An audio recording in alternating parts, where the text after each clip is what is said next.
नमः श्रीवर्धमानाय निर्धूतकलिलात्मने सालोकानां त्रिलोकानां यद्विद्यातर्पणाय ते।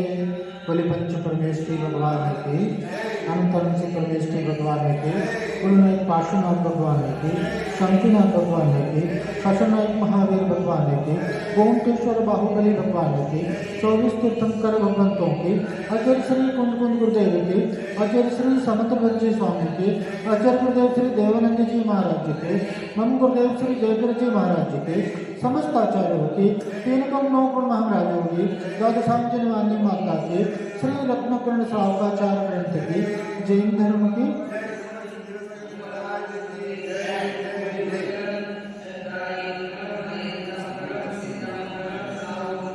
सम्यक दर्शन के प्रभाव से वो चांडाल भी क्या हो जाता, पूज्य हो जाता है, आराध्य हो जाता है। ऐसे सम्यक दर्शन की महिमा की अपन चर्चा कर रहे थे और पिछले दिनों अपन ने जाना कि धर्म अर्थात सम्यक दर्शन के प्रभाव से कुत्ता जैसा जीव भी क्या हो जाता, देव पर्याय को प्राप्त हो जाता। कुत्ता जैसा ना दुखी जीव भी क्या हो जाता, वो देव पर्याय में जाकर के स्वर्ग के सुखों को भोगता है। ऐसा धर्म का प्रभाव है। वहीं इसके विपरीत अधर्म के प्रभाव से, अधर्म के फलस्वरूप, पाप के फलस्वरूप क्या होता, वह देव भी है, वो रिद्धिधारी देव है, ऐसा देव भी क्या हो जाता, कुत्ता बन जाता, एक इंद्रिय आदि पर्यायों में चला जाता। तो फिर विचार करने की आवश्यकता है कि ऐसी कौन सी संपदा है, ऐसी कौन सी संपत्ति है जो हमें धर्म के माध्यम से प्राप्त नहीं होगी। आज इसी सम्यक दर्शन को विशुद्ध करने के लिए कुदेव, कुशास्त्र और कुगुरु की वंदना पूजा आदि की यहाँ पर निषेध करते हैं। गाथा के माध्यम से जानते हैं, उच्चारण करेंगे सभी। गाथा नंबर 30 नंबर का। भय आशा स्नेह लोभाश्च, भय आशा स्नेह लोभाश्च, भय आशा स्नेह लोभाश्च, कुदेवागम कुदेवागम लिंगिनाम, कुदेवागम लिंगिनाम, कुदेवागम लिंगिनाम, भय आशा स्नेह लोभाश्च, कुदेवागम लिंगिनाम। दूसरी लाइन, प्रणामम विनयम चैव, प्रणामम विनयम चैव, प्रणामम विनयम चैव, न कुर्यो न कुर्यो न कुर्यो, शुद्ध दृष्टया शुद्ध दृष्टया शुद्ध दृष्टया, प्रणामम विनयम चैव, न कुर्यो शुद्ध दृष्टया, प्रणामम विनयम चैव, न कुर्यो शुद्ध दृष्टया। भय आशा स्नेह लोभाश्च, कुदेवागम्य लिंगिनां, प्रणामं विनयं चैव, न कुर्यो शुद्ध दृष्टयः। भय आशा स्नेह लोभाश्च, कुदेवागम्य लिंगिनां, प्रणामं विनयं चैव, न कुर्यो शुद्ध दृष्टयः। क्या कह रहे हैं? शुद्ध दृष्टयः यानी शुद्ध सम्यक दृष्टि जीव है। शुद्ध सम्यक दृष्टि जीव किन कारणों से? भय से, आशा से, स्नेह से, लोभ से। भय आशा स्नेह लोभाश्च, भय से, आशा से, स्नेह से और लोभ से कुदेवागम लिंगिनाम, कुदेव और कुदेवागम में कौन सा दूसरा आगम, तो प्रारंभ में कु लगा लेना, कुदेव कु आगम, कुदेव कुशास्त्र, और कौन सा आगम लिंगी नाम यानी कुलिंगी यानी कुगुरु, कुदेव कुशास्त्र और कुगुरु। क्या कह रहे हैं? विनयम उनकी विनय करना, च और प्रणाम करना, उनको नमस्कार आदि करना, ये निश्चित ही न करो, नहीं करने योग्य है, नहीं करना चाहिए। आचार्य श्री समंतरवत स्वामी इस गाथा के माध्यम से हमें स्पष्ट रूप से निर्देश दे रहे हैं, निषेध कर रहे हैं कि अगर अपनी सम्यक दर्शन की शुद्धता बनाए रखना चाहते हो, अगर शुद्ध सम्यक दर्शन चाहते हो, तो कुदेव कुगुरु और कुशास्त्र इनके लिए किसी भी प्रकार का विनय नहीं करना, प्रणाम नमस्कार आदि नहीं करना। यह क्या है? अपने सम्यक दर्शन को सुरक्षित रखने का, शुद्ध रखने का माध्यम है। अगर आप कुदेव कुगुरु और कुशास्त्र आदि का विनय करते हो, उनके प्रति श्रद्धा है, उनके प्रति विश्वास है, तो फिर आपका सम्यक दर्शन शुद्ध नहीं है। आशा भय के स्नेह लोभ के वशीभूत सुख को करके, गुरुदेव आगम न पूजे नहीं विनय बुद्ध हो करके, चूंकि विमल सम्यक दर्शन से वह जिनका जीवन पोषित है, विस्मृत गुरु कहते जिनके तन मन यम दम से शोभित है। क्या करें? आशा है इसके स्नेह लोभ के वशीभूत सुख खो करके। क्या होता कि भी कुदेव कुगुरु और कुशास्त्र के शरण में क्यों जाता है ये जीव? तो आचार्य कहते हैं इन चार कारणों से ही जाता है, इन चार कारणों से ही उनके लिए विनय भक्ति प्रणाम करता है। और वे कारण क्या उनसे है? सबसे पहले भय से, किसी भी प्रकार का भय रहता। ये कुदेव है, ये देव है, मुझसे क्या हो जाएंगे? नाराज हो जाएंगे, तो मेरा नाश कर देंगे, मेरा अहित कर देंगे, मुझे है ना रोग आदि लग जाएगा। तो इस प्रकार से किसी भी प्रकार के भय से, और दूसरा क्या? आशा से, कि मुझे क्या हो जाएगा? इनका आशीर्वाद प्राप्त हो जाएगा और इनके माध्यम से कुछ मुझे धन ख्याति आदि की प्राप्ति हो जाएगी, अपनी इच्छा पूर्ति के लिए, अपनी मनोकामना पूर्ति के लिए। ऐसी आशा से क्या इन कुदेव कुशास्त्र और कुगुरु का विनय करते हैं। पहला कौन सा? भय, डर, और दूसरा क्या? आशा से। और क्या कह रहे हैं? स्नेह, प्रीति, प्रेम, स्नेह से। ना कोई होते ना कुल देवता, कुल देव होते हैं, जैसे मेरे परिवार के लोग मानते आए, पिता दादा वगैरह मानते आए, उसी प्रकार से प्रीति वश, स्नेह वश हम क्या करते हैं? लोग क्या करते हैं कि कुदेव कुशास्त्र आदि के शरण में जाते हैं। और चौथा मूल कारण क्या है? लोभ से। क्या? लोभ से कि मुझे क्या होगा? धन आदि की प्राप्ति हो जाएगी आदि, किसी भी प्रकार का लोभ। इन चार कारणों के वशीभूत होकर के आशा भय के स्नेह लोभ के वशीभूत सुख को करके, भय से जो ग्रसित होगा, जो किसी आशा से ग्रसित होगा, जो किसी लोभ से ग्रसित होगा, प्रीति प्रेम, वहां पर सुख नहीं हो सकता, वहां पर आनंद नहीं हो सकता।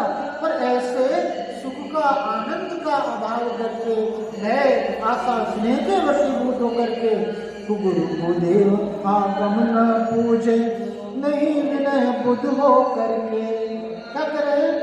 कुदेव कुशास्त्र और कुगुरु की पूजा नहीं करे, ऐसे विनय आदि नहीं करे, ऐसे ज्ञानी जन ऐसा कार्य को नहीं करते। आचार्य क्या कर रहे हैं? निषेध कर रहे हैं कि भाई कुदेव कुशास्त्र कुगुरु की पूजा पूजा भय आशा स्नेह आदि के वशीभूत करके नहीं करना, क्योंकि विमल सम्यक दर्शन से वह जिनका जीवन पोषित है। इसलिए गुरु कहते जिनके तन मन यम तन से शोभित है।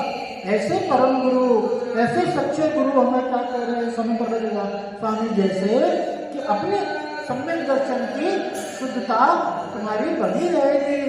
तुम अगर शुद्ध सम्यक दर्शन चाहते हो तो कुदेव के साथ गुरु का विनय प्रणाम उनको नहीं करो। अब आगे विस्तार से इसी को समझते हैं। जो शुद्ध सम्यक दृष्टि है वे भय से, आशा से, स्नेह से, लोभ से कुदेव को आगम और कुलिंगधारी को प्रणाम नहीं करते। कुलिंग के धारी है जैसे जो लाल पीला आदि वस्त्र पहने हुए हैं और क्या भाई हमारे देश में धंधा व्यापार करते हैं, मंत्र तंत्र आदि देते हैं, तो ये सब क्या है कुलिंगी है। और उनकी विनय नहीं करते। जो काम क्रोध भय इच्छा क्षुधा तृषा राग द्वेष मद मोह निद्रा हर्ष विषाद जन्म मरण आदि दोषों से सही है, वे सब क्या है कुदेव है। अपन ने सच्चे देव की पहचान जाने थे ना, तो वहां पर कैसे कहा कि वे देव कैसे है 18 दोषों से रहित है। जो वीतरागी है, जो सर्वज्ञ है, जो हितोपदेशी है, वही क्या है सच्चे देव है। और जिनके अंदर वीतरागता नहीं है, जो राग द्वेष से ग्रसित है, क्रोधादि कषाय जिनके अंदर विद्वान है, जो जन्म मरण से सहित है, जो इच्छा वांछा कामना से सहित है, जिनका मोह है मद है, तो कह रहे हैं कि फिर हम में और देव में अंतर क्या रहेगा? भाई जैसे हम काम क्रोध आदि से ग्रसित है, जैसे ये संसारी जीव क्रोधादि कषाय से राग द्वेष आदि से आशा स्नेह आदि से ग्रसित है, वैसे ही तो वो देव भी ग्रसित है। तो फिर सामान्य जीव संसारी जीव में और देव में अंतर क्या रह गया? देवपना तो वही घटित होती है, पूज्यता तो वही होता है जहाँ पर वीतरागता सर्वज्ञता और हितोपदेशता होती है, जहाँ पर इनमें से किसी भी एक दोष की भी विद्यमानता है। क्रोध आदि राग आदि एक भी दोष है, वहां पर क्या कह रहे हैं वो देवपना नहीं हो सकता। ऐसा यहाँ पर कि उनका फैलाव इस जगत में पंचम काल के प्रभाव से बहुत है। अकेले एक सर्वज्ञ अंतरंग के सिवाय शेष सब कौन है? कुदेव है। आप भी कहे पंचम काल में मिथ्यात्व का बाहुल्य है, मिथ्यात्व का प्रभाव ज्यादा है, इसीलिए क्या होता है ऐसे देवों की ख्याति विनय पूजा आदि ज्यादा देखी जाती है। कह रहे हैं जहां पर है सो सर्वज्ञता नहीं है, अंतरंग में वीतरागता नहीं है, वहां पर क्या कह रहे हैं देवपना। हिंसा के पोषक रागी जैसे मोहित जीवों द्वारा प्रकाशित पूर्वापर दोष सहित विषय कषाय आरंभ को पुष्ट करने वाले प्रत्यक्ष व अनुमान प्रमाण से दूषित ऐसे शास्त्र क्या है कुआगम है। अभी कुदेव अपन ने वो कुदेव कौन है? अब क्या है कुशास्त्र कुआगम। तो कुआगम कैसे है? कह रहे हैं हिंसा के पोषक, जहां पर हिंसा का निर्देश दिया गया, जहां पर हिंसा आदि की पाप की क्या करते सहमति होती हो, पाप का कथन होता हो, वहां पर क्या है वो क्या शास्त्र। जो पुस्तक में जो भी छपा हुआ है वो शास्त्र की श्रेणी में नहीं आता, अपने तथ्यों की कसौटी पर खरा उतार करके देख लेना। जहां पर हिंसा होगी, जहां पर हिंसा का पोषण होगा, जिस शास्त्र में हिंसा आदि पाप का कथन होगा, वो शास्त्र क्या है? शास्त्र नहीं है, कुशास्त्र है। कितनी सफाई से देखो हिंसा का समर्थन किया जाता है। क्या लिखा हुआ है कि मांस खाने में कोई दोष नहीं है, मांस खाने में कोई दोष नहीं है। तो उसका तर्क क्या कहते हैं कि मांस किसका है? गाय का है, मुर्गा आदि का दाम है, पशु पक्षी आदि का मांस है। तो मरने के बाद वह जीव तो उसमें से निकल गया, चला गया। अब तो क्या है? वह पिंड मात्र है। वो क्या है? पिंड मात्र है। जैसे आप रोटी चावल आदि खाते हो, क्या है? अन्न का पिंड है, अन्न का खाना। वैसे क्या है? ये भी क्या है? ये पिंड है। अब उसमें जीव तो है नहीं, तो क्या कर रहे हैं? तो फिर उसको खाएगा, उसमें कोई दोष नहीं है मांस में। अब आप देखो सामान्य व्यक्ति क्या करेगा? बात तो सही है, लेकिन जैन दर्शन कहता है कि भले ही वह जीव उसमें से निकल गया हो, लेकिन अभी भी वह अनंत जीवों का स्थान है। अभी भी मांस में क्या है? अनंत जीवों का वास है। तो ऐसे हिंसादी का पोषण करने वाले क्या कह रहे हैं? वो शास्त्र नहीं है। रागी, द्वेषी, मोही जीवों द्वारा प्रकाशित, जो राग से सहित है, जो किसी भी प्रकार के द्वेष आदि से सहित है, जिनके अंदर मोह है, जिनके अंदर मिथ्यात्व है, ऐसे जीवों के द्वारा उस ग्रंथ की रचना की गई, उस ग्रंथ का प्रकाशन किया गया हो।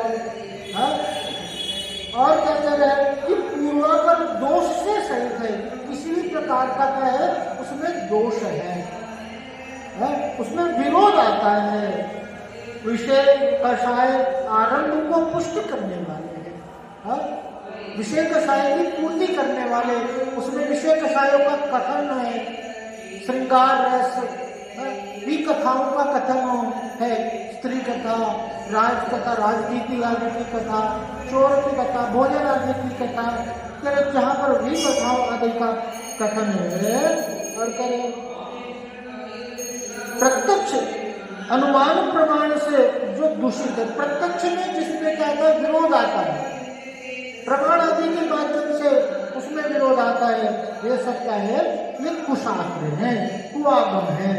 हिंसा आदि 5 पापों के त्यागी, जिन्होंने 5 पापों का पूर्ण रूप से त्याग कर दिया है, महाव्रत की धारी है, आगम परिग्रह से रहित है। अब क्या है?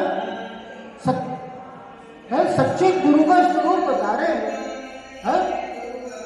क्या है कि वो पापों के त्यागी हैं, 5 पापों का उनके अंदर प्रादुर्भाव नहीं है, किसी प्रकार का वो आरंभ व्यापार आदि नहीं करते हैं, परिग्रह आदि से रहित हैं, देह के संबंध में निर्मम, अपनी देह से क्या है? और परिग्रह तो छोड़ो, इस देह से ही लगाव नहीं है, देह से ही प्रीति प्रेम नहीं है। उत्तम समाधि 10 धर्मों के धारी है, दोष टाल करके और अयाचक वृत्ति सहित दीनता रहित निर्जन स्थान में बसने वाले, किसी प्रकार का दोष है वहाँ पर, वो सभी दोषों को दूर करके मतलब किसी प्रकार की याचना नहीं करते, किसी प्रकार का मांग नहीं करते, और दीनता से रहित होकर के ऐसे निर्जन स्थान पे कहाँ रहते हैं? शांत, जहाँ पर सामान्य लोगों का आना जाना नहीं होता, पशु पक्षी आदि शोरगुल नहीं होता, ऐसे निर्जन स्थान में अपने ध्यान अध्ययन आदि में जो निरंतर प्रवर्तन करते हैं, लीन रहते हैं, 5 इंद्रियों के विषयों के त्यागी है, इंद्रिय विषयों की आशा नहीं है। अर्थात 6 काल के जीवों की विराधना के त्यागी है। पीछे क्यों लगते हैं? कि वे जीवों के प्रति करुणा भाव है, दया भाव है, उनके माध्यम से 6 काय के जीव, पृथ्वी काय, जल काय आदि और स्थावर जीव, दृष्ट जीव, इनकी किसी भी प्रकार से विराधना नहीं हो जाए, इनके माध्यम से किसी को कष्ट पीड़ा न पहुंच जाए, जिसकी सावधानी जिनके अंदर है, एक बार मौन से परका दिया हुआ रस नीरस अपने निमित्त नहीं बनाया जा भोजन कैसा आहार भोजन ग्रहण करते, एक बार ग्रहण करते, कैसा भी अग्नि में आ जाए, चाहे वो रसवान हो, चाहे उसमें नमक मसाला नहीं हो, नीरस हो, और उसको ग्रहण करना। और किस लिए? भाई रत्नत्रय की साधना के लिए, रत्नत्रय की साधना के लिए, काय की रक्षा के निमित्त, कि भैया इस काया की रक्षा हो जाए, ये काया से, इस शरीर से मेरी साधना है, तो ये शरीर बना रहे, इसके लिए एक टाइम भोजन करना पर्याप्त है। तो ऐसा एक समय खड़े होकर के और कैसे अयाचित व्यक्ति से रस नीरस आदि का विचार किए बिना उसको ग्रहण करते हैं, अपने निमित्त से नहीं बनाया गया। क्या वो भोजन कैसा रहता है? वो उद्दिष्ट के त्यागी रहते हैं, उनको लक्ष्य में लेकर के वो भोजन नहीं बना, ऐसा वो भोजन ग्रहण करते हैं। नग्न मुनिराज भेष, कैसे वो, और क्या कहा कि पहले तो नग्न दिगंबर मुद्रा और एलक है जो एक लंगोटी की धारी है, और क्षुल्लक जो लंगोटी के साथ एक का दुपट्टा भी रखते हैं, और आरिका, आरिका माता जी जो कि एक वस्त्र को धारण साड़ी, एक साड़ी से अपना तन करते हैं। तो ये तीन लिंग ही पूज्य है। पहला कौन सा? दिगंबर मुनि, और दूसरा कौन? एलक क्षुल्लक, और तीसरा कौन सा? आरिका माता जी। इसके अलावा चौथा कोई लिंग आगम में कोई भी मतलब गुरु का के समान पूज्य नहीं है। एक मुनि का भेष बताया करें। अब क्या करें? सम्यक दृष्टि कुदेवों को भय से नमस्कार नहीं करता। सम्यक दृष्टि जीव भय के वशीभूत किसी भी कुदेव की शरण में नहीं जाता, उनको विनय नमस्कार आदि नहीं करता। क्या विचार करता है? ये देव है, राजा आदि हजारों मनुष्य इन्हें पूछते हैं, यदि मैं इसे नमस्कार नहीं करूंगा तो यह देव क्रोध करके मेरा बिगाड़ कर देगा, संपत्ति हरण कर लेगा, स्त्री पुत्र आदि का नाश कर देगा।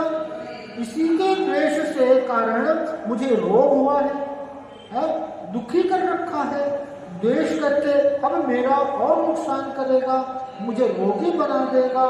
इस क्षेत्र में सभी लोग इसे पूछते हैं, हमारे कुल में बड़े पिता, पिता के पिता, माता, भाई, बंधु पूछ के आए हैं। अब यदि मैं इसकी पूजा होना छोड़ूंगा तो ये मेरा घरवार तो अनेक पुत्र पौत्र आदि लक्ष्मी से भरा है, कहीं किसी का मरण, धन हानि, रोग आदि हो जाएगा तो मुझ पर आरोप आएगा और मुझ पर बड़ा भारी दुख पड़ेगा, सो बड़ा अनर्थ होगा।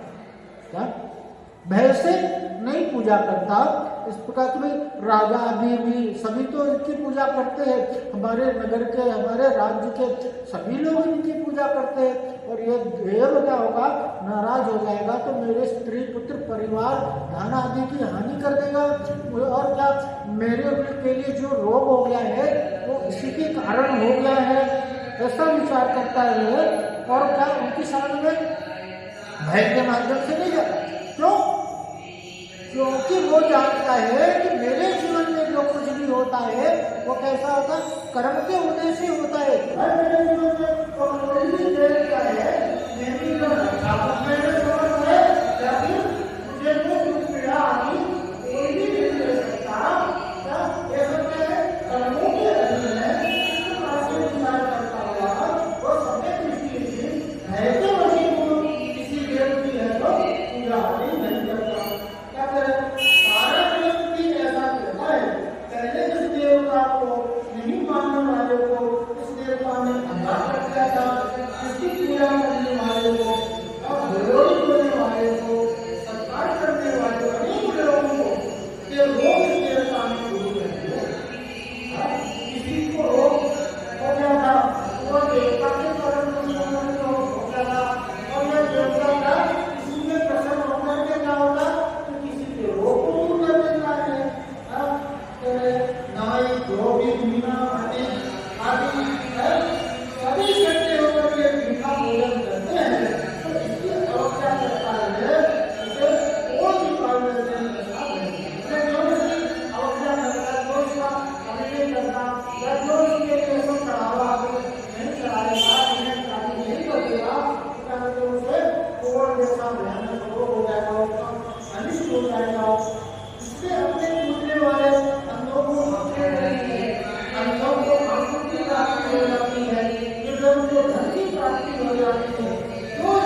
किसी प्रकार से कहते हैं वह बदनाम नहीं करता।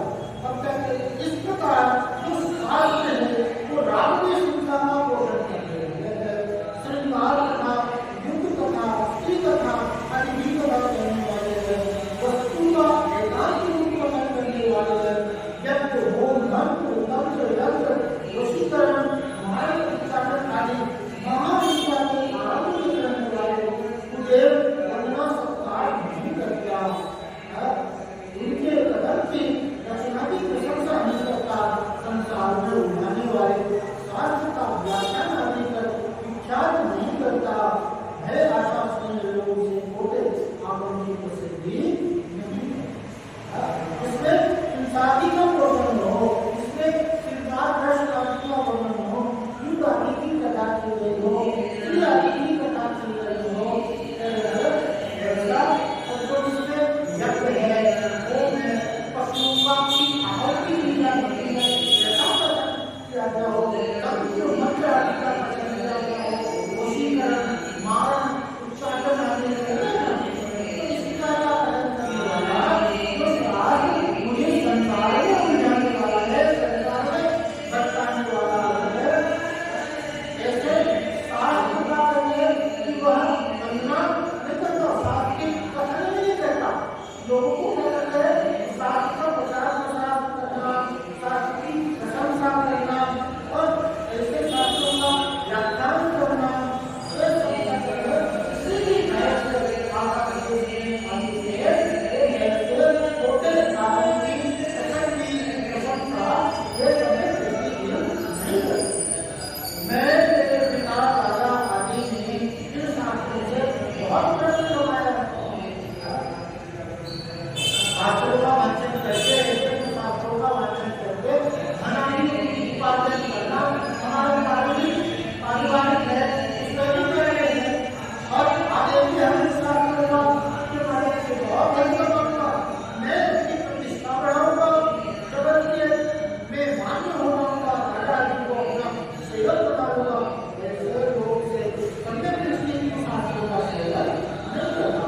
कई जो पारिवारिक शास्त्र है ऐसा जिनका वांछन करके धन का ज्ञान की विद्या से पद प्रतिष्ठा आदि प्रशंसा आदि राजा आदि लोगों को अपने अधीन करने की इच्छा से वो ऐसे उस शास्त्र का सेवन नहीं करता। यदि मैं शास्त्रों का सेवन नहीं करूँगा तो मेरी आजीविका नष्ट हो जाएगी, लोग में मेरी मान्यता बढ़ जाएगी, पूजता बढ़ जाएगी। इस प्रकार से किसी भी भय से नहीं बदलता।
इसलिए वो वहां से कार्य करने लगे। लेकिन होता क्या था कि वो सारा भोजन खुद राजा करते थे। ये शिकायत जब राजा के पास पहुंची तो राजा ने बोला नमस्कार करो, नमस्कार क्या सकते उन्होंने क्या नमस्कार को मैं कर दूंगा, लेकिन फिर भी मेरा नमस्कार सहन नहीं कर पाएंगे। अब नमस्कार किया, उन्होंने किसी की क्या हुआ तो पंडित बने जो मतलब हुआ अलग हो तो समझ किसी चीज को अगर मान लो बाहर के नमस्कार की करता है अंदर में श्रद्धा नहीं है तो वहां पर कोई दोष नहीं है, वहां पर कोई दोष नहीं है। इस प्रकार से किसी गुरुदेव और गुरुओं को साथ के लिए मान लो अंदर में श्रद्धा नहीं होती है और बाहर से हम लोग किसी भी दबाव पूजा कर रहे हैं तो वहाँ आपका समय दर्शन दूषित नहीं होता। इस प्रकार से हमने देखा कि गुरुदेव